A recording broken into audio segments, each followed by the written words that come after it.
14 février 2024, nous sommes en direct de Pigeon dans la commune de Ngaliema.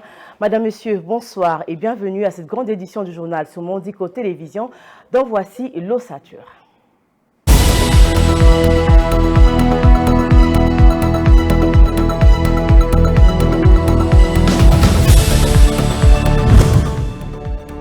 Plusieurs centaines de femmes congolaises ont manifesté ce mercredi à Kinshasa pour dire stop à la guerre dans l'est de la RDC, où les combats se sont intensifiés ces derniers jours entre les forces gouvernementales et la rébellion du M23. Cette manifestation était très calme et encadrée par la police. Le gouvernement congolais se veut rassurant quant à ses efforts déployés pour mettre fin à l'instabilité dans l'est de la République démocratique du Congo.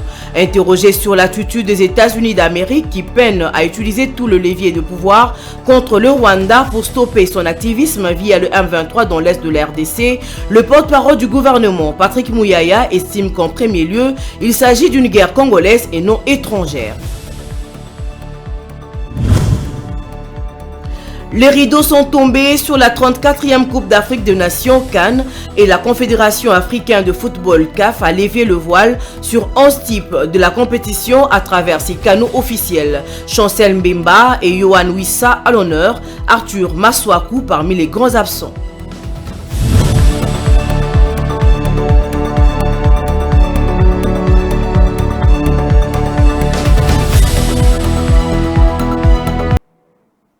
Une fois de plus, bienvenue dans ce journal. Un invité sur ces plateaux, il s'agit de Maître Olivier Sona, coordonnateur de la dynamique pour un Congo fort. Bonsoir Maître. Bonsoir Madame. Merci d'avoir répondu à cette invitation. Je vous retrouve tout à l'heure.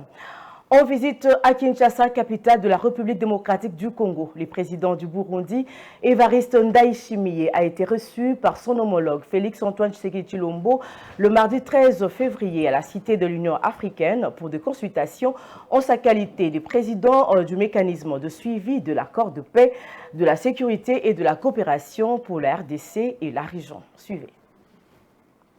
Le président du Burundi, Évariste Ndayishimiye, a été reçu mardi 13 février 2024 dans la soirée à la Cité de l'Union africaine par son homologue congolais Félix-Antoine Tshisekedi Tshilombo. Il était question pour le président Évariste Ndayishimiye de mener des consultations en sa qualité de président du mécanisme de suivi de l'accord cadre pour la paix, la sécurité et la coopération pour la RDC et la région. Le 24 février 2023, l'accord cadre d'Addis Abeba a totalisé 10 ans depuis sa signature par 11 États et 4 institutions internationales et régionales, à savoir les Nations Unies, l'Union africaine, la Conférence internationale sur la région de Grand Lac, CIRGL, et la Communauté de développement de l'Afrique australe, SADC. Cet accord porte sur la paix, la sécurité et la coopération en République démocratique du Congo et dans la région.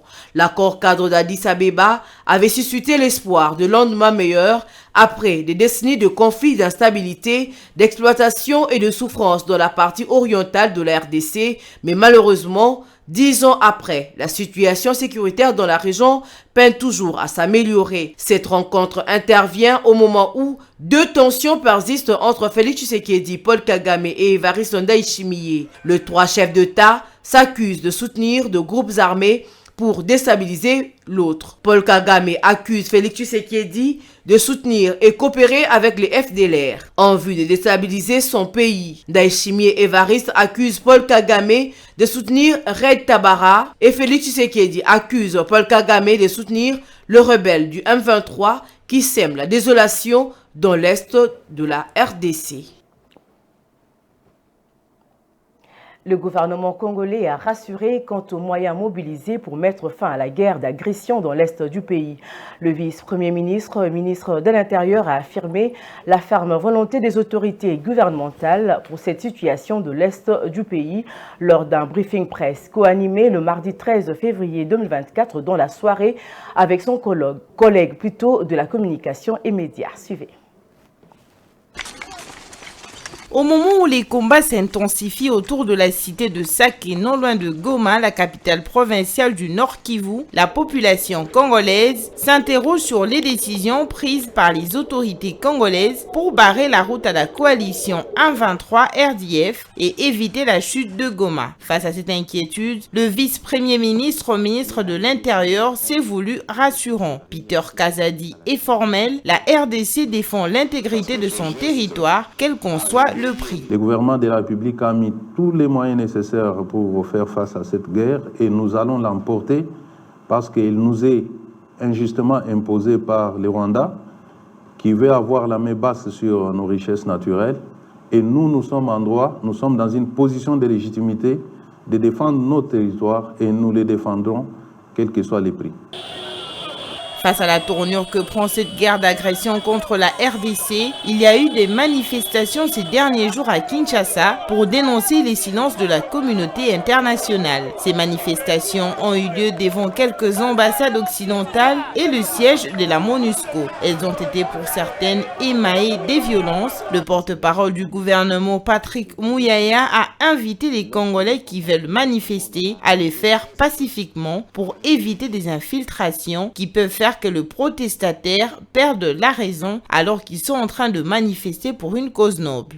Pour le travail qu'ils font, pour nous informer, ça fait 100 ans que la... Mais aujourd'hui, dans l'essence de notre population, c'est l'attitude. Et nous sommes, nous, gouvernement, conscients justement de la prise des consciences que les Congolais ont pris par rapport à cette guerre. Nous pensons que c'est les résultats de tous ces efforts de plaidoyer que nous faisons. Lorsque des compatriotes vont dans la rue ou veulent manifester devant les chancelleries occidentales, ça veut dire qu'il y a une frustration par rapport justement à la persistance de la violence. Ce que nous condamnons ici, et c'est ce que les Congolais doivent noter partout où ils se trouvent, c'est qu'on peut manifester sa frustration, on peut manifester sa colère, mais on ne doit pas recourir à la violence ni à des voies de fait. Parce que malheureusement, dans les mouvements de masse, il y a toujours des gens qui s'infiltrent et qui parfois posent des actes qui dénaturent la volonté des départs. Les combats se poursuivent entre l'armée congolaise et la coalition M23 RDF. Dans le même temps, les Congolais continuent de manifester pour soutenir les FARDC et affirmer leur attachement à l'intégrité territoriale de la RDC. Les autorités congolaises devraient capitaliser ce soutien pour venir à bout des rebelles du M23 soutenus par le Rwanda et pacifier durablement la partie orientale du pays. Dans le même chapitre, la diplomate américaine Lucy Tamlin, en poste en RDC, a rencontré le mardi 13 février Peter Kazadi, vice-premier ministre, ministre de l'Intérieur, après la manifestation des Kinois contre les silences de la communauté internationale. La diplomate américaine a salué les mesures prises pour la sécurisation des missions diplomatiques. Regardez. Peter Kazadi, vice-premier ministre, ministre de l'Intérieur, a reçu dans son cabinet de travail Lucy Tamlin, diplomate américaine en poste à Kinshasa, qui a salué les mesures prises pour la sécurisation de missions diplomatiques accréditées en République démocratique du Congo. La diplomate a auprès du vice-premier ministre, ministre de l'Intérieur, obtenu des assurances pour la sécurité de missions diplomatiques au lendemain des incidents qui ont visé principalement l'ambassade des États-Unis d'Amérique pour son supposé soutien au Rwanda qui agresse la République démocratique du Congo dans sa partie orientale. Avec son Excellence, le ministre de l'Intérieur, on a parlé sur l'impact de la violence qui a ciblé l'ambassade des États-Unis ainsi que les autres missions diplomatiques le 10 février. Et nous avons parlé de l'impact sur nos opérations au quotidien. Je me suis félicitée des mesures qui ont été mises en place et Monsieur le ministre m'a expliqué quelles sont les mesures qui dorénavant vont être en place pour assurer la sécurité des missions diplomatiques et le personnel diplomatique. Nous attendons de reprendre toutes nos activités qui sont bénéfiques pour la population, mais aussi qui va renforcer nos relations avec le gouvernement. Et nous espérons que nous pouvons le faire dans la paix et la sérénité, sachant que ce que nous faisons, c'est en partenariat avec le gouvernement et la population de la RDC. Les États-Unis ont été le tout premier pays de dénoncer l'agression rwandaise dans l'Est de la RDC, nous continuons à travailler avec tous les acteurs pour chercher une solution diplomatique qui va permettre la paix à revenir dans l'Est de la RDC et la population à revenir chez eux. Pour le retour à la normale, le vice-premier ministre, ministre de l'Intérieur, Peter Kazadi Kankonde, a pris deux mesures, entre autres, l'interdiction de motos au centre-ville de Kinshasa et tout attroupement de plus de 5 personnes. Encore une nouvelle manifestation. Depuis quelques jours, Kinshasa vit au rythme de manifestations contre les tueries dans la partie est du pays. Ce mercredi 14 février 2024, ce sont les femmes de différentes organisations de la société civile et politique qui sont descendues dans la rue. Cette marche pour la paix, la sécurité et la solidarité en faveur de compatriotes de l'Est de la RDC a été organisée par le ministère du Genre et ses partenaires. Objectif: dénoncer les silences de la communauté internationale face aux tueries et violences dans l'Est de la RDC. Suivez. Toutes de noir vêtues, munies des calicots et banderoles à la main, ces centaines de femmes chantaient des chants désapprobateurs de l'agression que connaît la RDC. À ces femmes, quelques hommes s'y sont joints. Ils sont tous unanimes, ils veulent que la guerre s'arrête. Cette marche de femmes est partie de la gare centrale au Palais de la Nation où un mémorandum a été remis au président de la République. Pour Esther Mpezo, journaliste et membre d'une organisation qui milite pour le droit des femmes, cette guerre injuste doit cesser car la RDC désire la paix. Nous disons non à la guerre, nous voulons la paix, nous sommes en solidarité avec nos sœurs et nos frères de Goma, nos enfants qui souffrent, nous voulons que ça s'arrête. Il y a trop de silence face au génocide que vit la République démocratique du Congo. On nous tue, on nous massacre, on vit tout ce qu'on peut vivre, mais on ne dit rien, c'est un silence total. Alors il faut que le monde sache que nous voulons la paix et nous voulons la paix dans notre pays et rien d'autre. C'est depuis plus de 2 décennies qu'une guerre d'agression sévit dans l'est du pays, entretenue par le Rwanda et d'autres pays voisins. Cette guerre a déjà coûté la vie de plusieurs millions de Congolais. Un véritable génocide, estime Vicky Diandundu, présidente de la fondation Umoja Forever. J'appelle ça génocide parce qu'aujourd'hui, ça fait plus de 15 millions de la population de l'Est qui meurt du jour au jour. C'est le ministère du Genre qui a initié cette manifestation. Mireille Massangou, ministre du Genre, Famille et Enfants, affirme que cette marche avait pour but d'énoncer le silence de la communauté internationale face au massacre de millions de Congolais dans l'est du pays par les terroristes du M23 soutenus par le Rwanda. C'est ce qui ressort du mémorandum remis au chef de l'État. Dénonçons et condamnons la velléité expansionniste du Rwanda pour la mise en œuvre de la théorie des grands remplacements déjà en cours et l'exploitation illicite de nos terres et ressources naturelles. Fustigeons la complicité de la communauté internationale représentée par les USA, la France, la Belgique et les Royaumes-Unis, la Pologne, pour s'être rangés aux côtés de nos oppresseurs et leur politique immorale de soutien à nos agresseurs d'un côté et des réponses humanitaires inopportunes de l'autre côté. À l'issue de cette marche, le ministère du Genre, Famille et Enfants a décidé de célébrer la Journée internationale des droits de la femme sous une attitude de deuil pour compatir avec les femmes victimes des atrocités dans l'est du pays.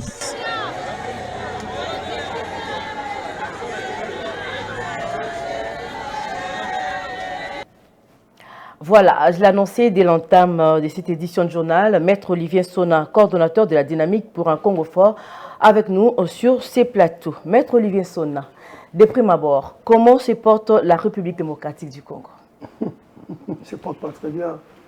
Pas très bien. On regarde les élections qui ont été pour ma part chaotiques. On regarde la guerre qui s'est vue à l'Est. Non, le pays va très bas. Pas très bien. Voilà, nous venons à peine de suivre cet élément où nous voyons les femmes congolaises marcher pour dire non à la violence dans la partie orientale de la RDC. Dernièrement, le Congolais de Goma, Saké, ont vécu des moments terribles de psychose.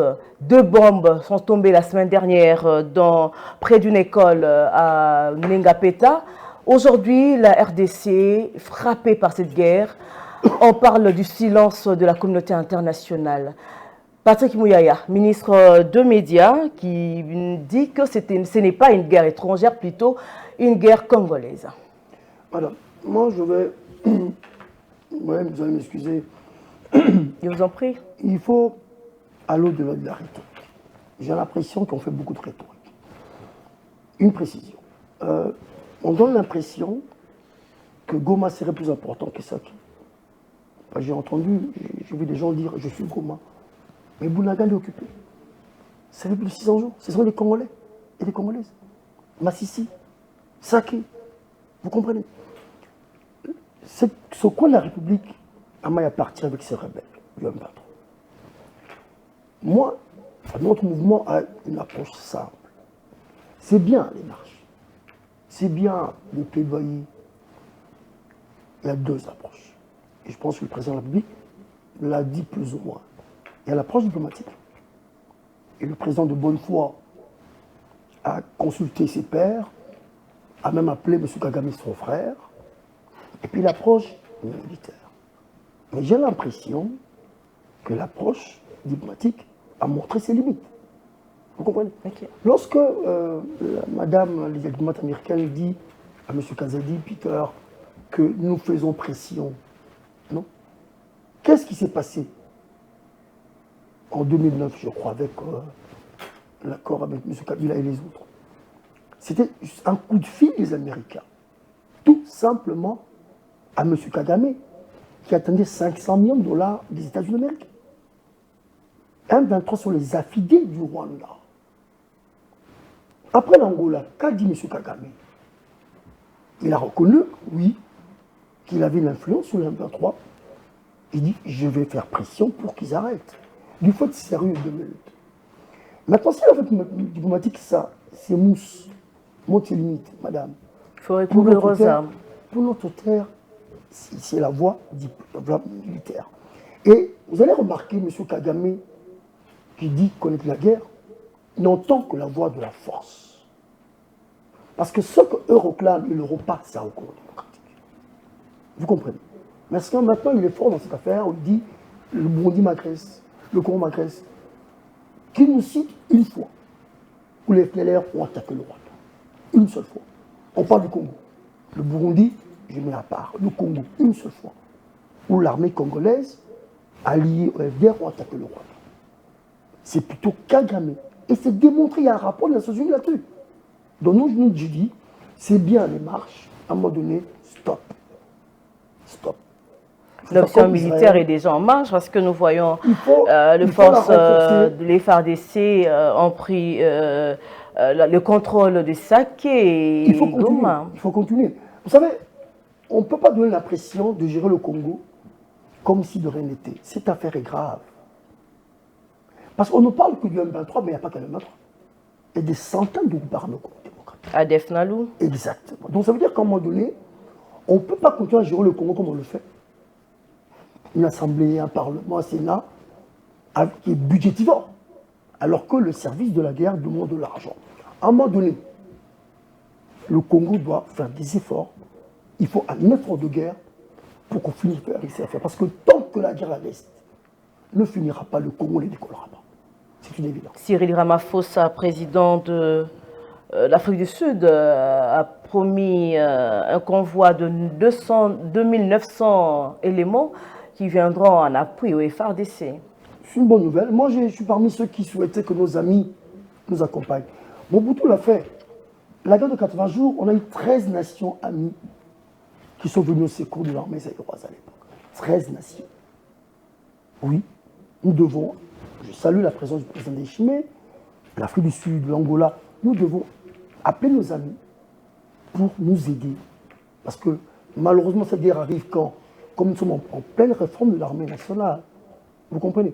Mais nous avons aussi des causes endogènes, mais que parfois on n'aime pas évoquer. Qui ont été évoquées lors des assises conférences sur la défense nationale, où on a réuni le ministre de la Défense, tous les services de sécurité, où ils ont évoqué même l'amnistie sur les militaires ou les éléments qui commettraient des fautes. J'espère que les brebis galeuses ont été identifiées. Parce qu'il y a à peu près 6 à 8 mois, il y a un commandant Tutsi, dit Congolais, du Massissi, qui a trouvé la mort et qui était enterré au Rwanda. Il n'y a pas 8 mois. Comment on fait ça? Comment un sujet Tutsi, dit Congolais, lorsqu'il tombe sous les balles, il est enterré au Rwanda comme militaire rwandais? Ça ne s'est pas passé il y a 10 ans, ça s'est passé à moins de 6 mois ici. Donc, il faut expurger l'armée nationale, ces brebis galeuses. Monsieur Onana dit, vous comprenez, nous avons nos causes endogènes, nous devons les affronter, ok? Et bien entendu, les causes exogènes, ce sont nos minerais. Mais ce que dit M. Kagame, il reconnaît qu'il prend nos minerais, mais il dit, mais ça passe partout. Bruxelles, Tel Aviv, Russie, États-Unis. Donc, la dernière porte enfoncée, c'est une conférence internationale sur le Congo. Quand on se regarde les yeux dans les yeux, entre hommes, on dit la vérité. Qu'est-ce qu'ils veulent du Congo démocratique? Mais si cette conférence n'est pas convoquée, l'option militaire doit être privilégiée. Très bien, je vous reviendrai dans quelques minutes. Les étudiants du Sud Kivu ont décidé de suspendre leur participation aux activités académiques pendant 2 jours pour protester contre le massacre de civils dans la province du Nord Kivu par le rebelle du 1-23 qui sont soutenus par le militaire rwandais. Hier mardi, ils ont organisé une marche pacifique au cours de laquelle ils avaient des bougies en main pour rendre hommage aux victimes et aussi dénoncer les complices de la complicité de la communauté internationale et demander le départ de la MONUSCO sur le territoire national. Suivez leurs propos. Nous sommes là pour dire que le Congo ne va pas mourir. Nous sommes de cette génération qui refuse de se résigner. Nous pensons que la thèse officielle voudrait nous faire croire que c'est le Rwanda et l'Ouganda notre problème. Nous savons que c'est faux, c'est l'industrie minière qui est notre problème. Nous savons que ceux qui nous attaquent sont les États-Unis d'Amérique, la France, le Canada et toutes les grandes puissances qui ont des industries minières. Nous pensons également que le Rwanda et l'Ouganda font les sales besognes de tuer les frères africains pour le service du maître. Nous manifestons pour dénoncer le génocide qui se passe dans notre pays, l'agression rwandaise et les terroristes de M23. Nous sommes contre cela. C'est pourquoi nous manifestons aujourd'hui. C'est toute la partie l'Est qui s'élève. Ça a commencé par Goma. Aujourd'hui, nous sommes là comme les gens de la ville de Bukavu. Nous dénonçons tout cela. C'est pourquoi nous sommes là. Maître Olivier Sona, je reviens à vous avant de nous séparer. Les étudiants congolais ont suspendu leur participation aux activités académiques, mais aussi il y a le geste, aujourd'hui, le geste qui a été exécuté même lors du Conseil de ministres. On a vu les ministres faire ces gestes, même notre Luvumbu qui a été expulsé ou radié de son club au Rwanda a fait les mêmes gestes. Je parie que le message a atteint la cible. Vous allez m'excuser, vous savez, moi mon problème c'est quelle action impactante, l'action impactante pour que cette guerre prenne fin. C'est bien ces gestes-là, mais j'ai l'impression qu'on verse beaucoup dans la rhétorique, dans le gestuel, dans les marches. J'ai l'impression qu'on a beaucoup marché. J'entends la voix du président de la République aux Nations Unies. Il a tout dit. Suffisamment dit. Il a dénoncé un rapport qui était mis sous silence des Nations Unies, dénonçant l'agression rwandaise au Congo démocratique. Maintenant, il faut passer à l'action. Moi, j'attends des actions. Pas Vous attendez l'option de la guerre. Oui, mais attendez, madame, attendez. Cette guerre peut prendre fin par des pressions économiques. Mais le Congo seul ne peut pas. Il faudra se préparer. J'ai entendu une action contre Canal+. On a appris que ce n'est même pas Canal+, qui peut les images. D'accord. Si certains disent Français, Américains partaient, comment on fait? Un exemple simple. Le SWIFT des banques. Ce n'est pas congolais. Okay. Il suffit de bloquer ce SWIFT, l'économie partait. Les conteneurs, c'est AMACGM. Les conteneurs que vous voyez, ce n'est pas congolais, c'est une entreprise française. L'armateur est français. Il est le premier, sinon le deuxième mondial. Il faut être sérieux. 2 minutes. D'accord. Donc je considère aussi que c'est l'élite qui doit porter le mouvement, pas mes frères. Comme des mortels. D'accord. Donc je considère que moi j'attends des actions impactantes. Vous comprenez? Parce que quand je vois mes frères de l'Est, c'est inacceptable. On ne peut plus continuer comme ça. Et quand j'entends la diplomate américaine... Cette barbarie a trop duré. Il faut arrêter ça. On ne peut pas dire que nous avons les moyens diplomatiques. Non, ils ne feront rien. Pour notre part, pour notre mouvement, tant qu'il n'y a pas une conférence internationale sur le Congo. Si on ne la convoque pas, il ne nous reste que l'option militaire. Et les rebelles, Kagame, n'entendant que l'option militaire. Très bien, Maître Olivier Sona, le message est passé. Merci à vous d'être passé sur Mondico Télévision. Tous les mandataires publics, les membres du gouvernement et des autres institutions qui ont été élus députés nationaux et dont le mandat ont été validés à la plénière du lundi dernier ont seulement 8 jours pour opérer un choix entre l'Assemblée nationale et leurs fonctions actuelles.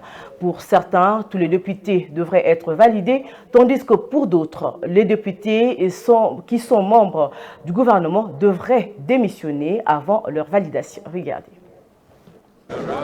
Réunis dans la plénière du lundi dans la soirée, tous les députés nouvellement élus ont validé leur mandat. Certains ont été soumis au choix à opérer dans les 8 jours entre la conservation de leur mandat à l'Assemblée nationale et les fonctions qu'ils occupent dans les autres institutions. Interrogés sur la validation de leur mandat, les députés élus Jean-Jacques Mbungani, ancien ministre de la Santé, pense que tous les députés devraient d'abord être validés, mais après, ceux qui sont dans le gouvernement ont 8 jours pour choisir entre le gouvernement et le siège de l'Assemblée nationale. Je pense que tous les élus députés devraient être validés parce qu'il y a eu des travaux en commission. Les 26 commissions qui ont siégé ont proposé la validation des élus de chaque province. Il est normal que le bureau puisse valider ces élus. Et comme la loi le prévoit, chaque élu qui est actuellement ministre en fonction a 8 jours pour prendre position. Donc c'est clair que la volonté de la majorité des élus députés et que l'ensemble des députés élus soient validés. Jacques Njoli est professeur de droit à l'université de Kinshasa et élu député national. Il estime que dès lors qu'il y a eu élection d'un nouveau président et des nouveaux députés, le gouvernement est d'office réputé démissionnaire. Aucun débat sur le choix à faire par le membre du gouvernement ne devrait avoir lieu car ils expédient seulement les affaires courantes au nom de la continuité de l'État. Ils ne sont plus ministres. À partir du moment où il y a un nouveau président, qui a été élu pour un nouveau mandat, à partir du moment où il y a eu élection de nouvelles chambres, le gouvernement qui est là est réputé démissionnaire. Et dans la pratique de tous les États développés, après la prestation de serment du président, le Premier ministre allait déposer sa démission et son gouvernement allait être réputé démissionnaire. Pour Antipas Mboussania Mouissi, député élu et actuellement ministre d'intégration régionale, il n'y a aucun débat à faire. Il s'est dit prêt à renoncer à sa fonction de ministre et a promis de démissionner dans les 8 jours comme l'exige la loi. Il n'y a pas de la magie là-dessus, c'est que en acceptant la validation, j'ai 8 jours pour renoncer à mes charges gouvernementales.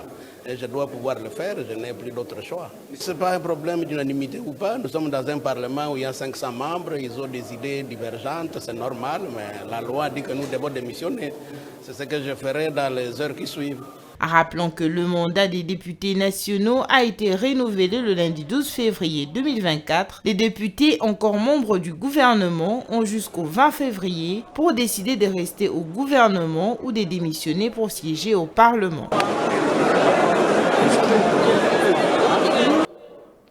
En sport, pour finir, la Confédération africaine de football, CAF, a rendu public ce mercredi 14 février 2024 l'équipe type de la 34e édition de la Coupe d'Afrique des Nations qui s'est déroulée du 13 janvier au 11 février 2024 en Côte d'Ivoire. On y retrouve 3 Ivoiriens, 3 Nigérians, 2 Sud-Africains ainsi que 2 Congolais. Ils ont été désignés comme meilleurs de cette compétition remportée par la Côte d'Ivoire, pays hôte.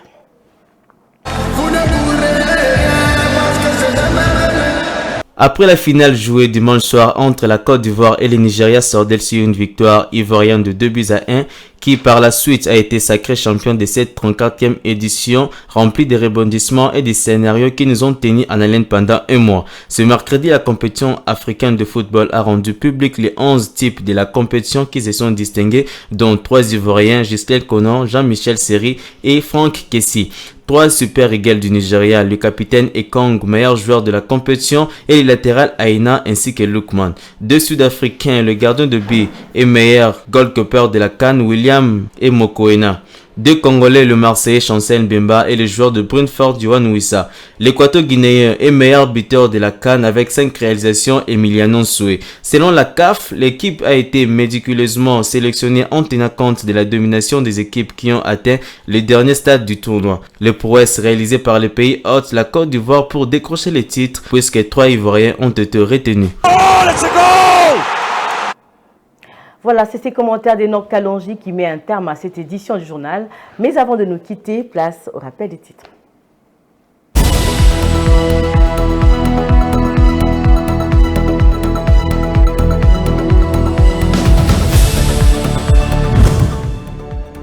Plusieurs centaines de femmes congolaises ont manifesté ce mercredi à Kinshasa pour dire stop à la guerre dans l'est de la RDC, où les combats se sont intensifiés ces derniers jours entre les forces gouvernementales et la rébellion du M23. Cette manifestation était très calme et encadrée par la police.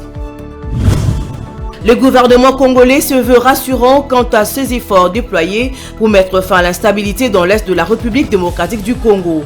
Interrogé sur l'attitude des États-Unis d'Amérique qui peinent à utiliser tout le levier de pouvoir contre le Rwanda pour stopper son activisme via le M23 dans l'est de la RDC, le porte-parole du gouvernement, Patrick Mouyaya, estime qu'en premier lieu, il s'agit d'une guerre congolaise et non étrangère. Les rideaux sont tombés sur la 34e Coupe d'Afrique des Nations CAN et la Confédération africaine de football CAF a levé le voile sur 11 types de la compétition à travers ses canaux officiels. Chancel Mbemba et Yohan Wissa à l'honneur, Arthur Maswaku parmi les grands absents.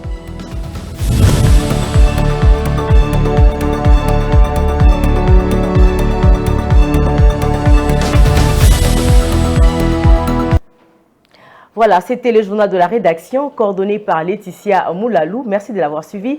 Retrouvez-nous demain avec le même plaisir. Au revoir.